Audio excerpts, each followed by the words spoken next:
안녕하세요. 오늘의 주제는 14. 역사와 국어를 통해 민족의식을 키우다입니다.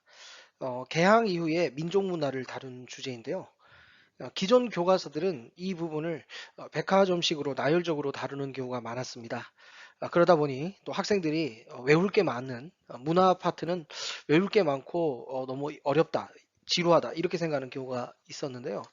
그래서 이번에는 2015 개정교육과정 취지에 맞게 주제 중심으로 다듬어 보고 가지는 과감히 한번 쳐보았습니다. 그래도 조금 아쉬움이 있다면 본 단원이 아닌 특집에서 문화 부분을 편성했으니 활용하실 분들은 또 자유롭게 하시면 될 것 같습니다. 먼저 주제 열기는 신채호 선생으로 시작을 해보았습니다. 아, 그 우리나라 사람들 거의 대부분이 알고 있는 유명한 명언이 있죠. 역사를 잊은 민족에게는 미래가 없다. 사실 이 이야기는 조금 잘못 알려진 이야기입니다. 신채호 선생은 그런 이야기를 하지는 않았죠. 대신 지금 여기 신채호 선생의 이야기가 있는 것처럼 역사의 중요성을 강조하는 그런 이야기를 하신 것은 맞습니다. 학생들은 아무래도 힘이 나라를 지킨다고 생각하기 쉬울 나이입니다. 하지만 그보다 더 중요한 정신과 마음이 있다는 것에 대해서는 좀 간과하는 경향이 있죠. 나라를 사랑하는 애국심이 결국 나라를 지킨다고 생각하신 것이 민족주의 역사학자들이 아닌가 합니다. 그리고 애국심은 어디서 나오는가? 결국 아는 만큼 보이고 보이는 만큼 사랑하는 마음이 생기는 거죠. 그래서 역사를 강조하셨다. 이 부분이 주제 열기에서 조금 강조가 되면 좋겠다는 생각으로 이렇게 한번 꾸며 보았습니다. 자, 국어와 한국사를 중요하게 여긴 이유는 무엇일까? 이것이 이제 첫 번째 소주제인데요. 먼저 국어 부분입니다.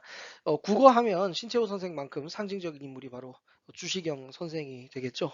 그래서 주시경 선생의 어떤 이야기, 그리고 한글 사랑 이런 부분들로 구성을 했으니 한번 읽어보시고 또 학생들과 대화를 나누면 될 것 같습니다.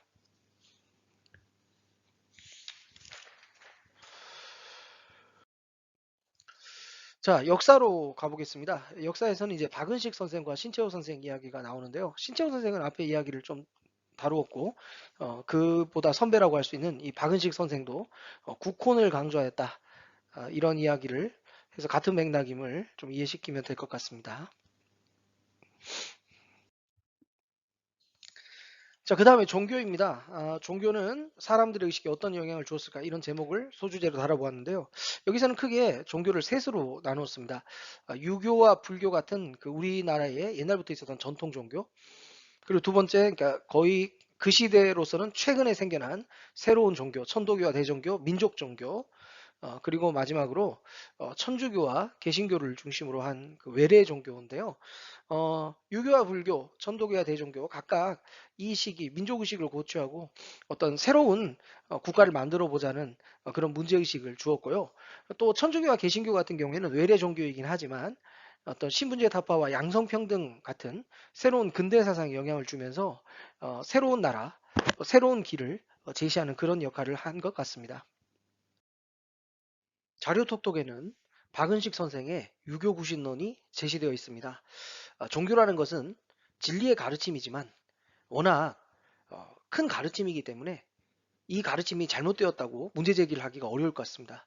그래서 종교는 끊임없이 개혁하고 끊임없이 바로잡지 않으면 잘못하면 기득권과 손을 잡고 부패하고 변질되기가 쉬운데요. 그래서 박은식 선생은 이 어려운 시기에 유교도 새로워져야 된다라는 주장을 펼친 것 같습니다. 유교뿐만 아니라 다른 종교에도 해당되는 이야기 같고요. 지금 학생들이나 일반 대중들은 유교를 고리타분하고 낡은 사상이라고 생각하지만 유교는 조선의 500년을 이끌어온 또 나름의 합리적인 정신이 있는데 이런 부분들을 어떻게 잘 살려야 할지 지금도 우리의 삶 속에 유교는 의식을 지배하는 부분이 많은데 지금 현재 우리에게 유교는 무엇인지 이런 것들을 학생들과 함께 이야기 나누는 것도 좋은 것 같습니다. 자, 다음 역사 토파보기는 해외로 이주한 사람들입니다. 사실 이 부분도 처음에는 하나의 정식 단원으로 편성할까 고민을 했지만 이 부분만 가지고 단원을 만들기에는 조금은 양이 부족하고 해서 이렇게 토파보기로 구성을 했습니다. 이 내용을 보면 연해주나 감도 그리고 하와이로 떠날 수밖에 없었던 그 당시 우리 조상들의 삶 하지만 그곳에서도 나라의 독립을 위해서 꾸준히 관심을 가지고 힘을 보탠 이런 분들의 모습.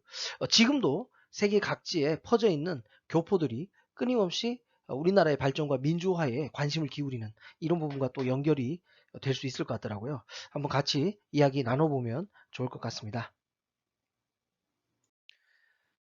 이렇게 오늘 주제 그리고 제가 집필했던 부분에 대한 설명을 시리즈를 이것으로 모두 마칠 수 있게 되었습니다. 처음에는 선생님들이 수업을 하시는데 조금이라도 또 도움이 될 수 있을까 봐 이것저것 생각을 하고 준비를 했는데 오히려 선생님들을 헷갈리게 한 것은 아닌가 또 괜히 쓸데없는 이야기를 많이 한 것이 아닌가 걱정이 되기도 합니다. 교과서는 집필자들이 만들었지만 그 교과서를 활용해서 사용하는 것은 오로지 선생님들의 몫입니다.